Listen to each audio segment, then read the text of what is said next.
I feel so like blessed to get to see so many humans with the veil off, that now I can kind of see someone like, oh, they're kind of like that. I never knew anyone like that, but now I know. Now I've met thousands of people in all these clinical settings, and all of a sudden it just creates empathy, you know? The system allowed doctors to spend more time with their patients, because then I think you'd have a group of healthcare providers that are way more empathetic. Like, the system is so difficult for doctors that it's hard for them to have the time to like dig up this stuff with patients. Yeah, I think people need universal empathy. They have empathy for their team, but not for the others. You know, one of the things I talk about is like the empathy is a double-edged sword. So I believe that empathy is in our biology. When a baby's crying, that you feel its pain so that you can take care of it. So take care of the vulnerable, which makes a lot of sense. But then when you go out in society and you see a marginalized group as the vulnerable, then you become vicious. It's like the mother bear thing. Like, you look to the left and you see bear cubs, you look to the right, you see a mother bear, you're in trouble, because they see you as a threat to the vulnerable. And you say, like, how do these people who talk about empathy so much, how are they so vicious to others? Oh, they see you as a threat to the vulnerable, so they come after you in that mother bear style. There's a nun named Mary Lou Nonaki who had a great quote, and I had it up on my wall in my classroom. It said, there isn't anyone that you couldn't love once you heard their story. Right. And that's so cool.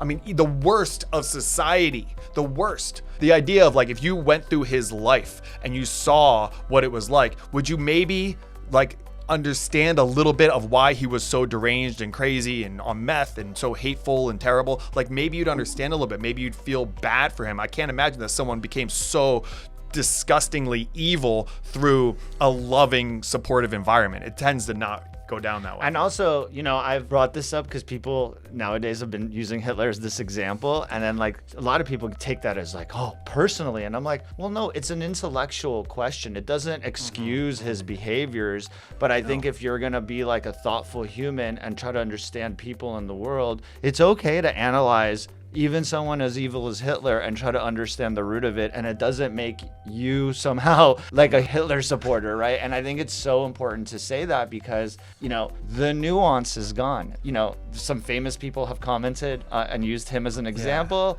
and I just hear about it from people in my world, how, oh, that person's so evil. I'm like, no, like, listen to what they actually said. It's just, they're analyzing the situation, they're looking at history, and we're trying to understand, and it's the nuance. We're trying to fix it. Like, if you can't understand that, you know, child predators is another one. I knew a woman who was a therapist for convicted sex offenders and children who were victims of abuse of like sexual trauma. And I made a joke about like convicted sex offenders, like basically they should be killed. And she was like, what percentage of my patients do you think were horribly abused themselves as children? I was like, uh-oh. And she said 100%. Yeah. And that was just her experience. But like, anecdotally, that matters. So you would never excuse that. But how are you going to solve a problem you don't understand? You have to understand them, because we don't want this abuse to happen. We don't want more Adolf Hitlers. We don't want more, you know, neo-Nazis, Ku Klux Klan people. We don't want more violent people. You don't even have an interest in understanding them, because you can't find empathy anywhere in you to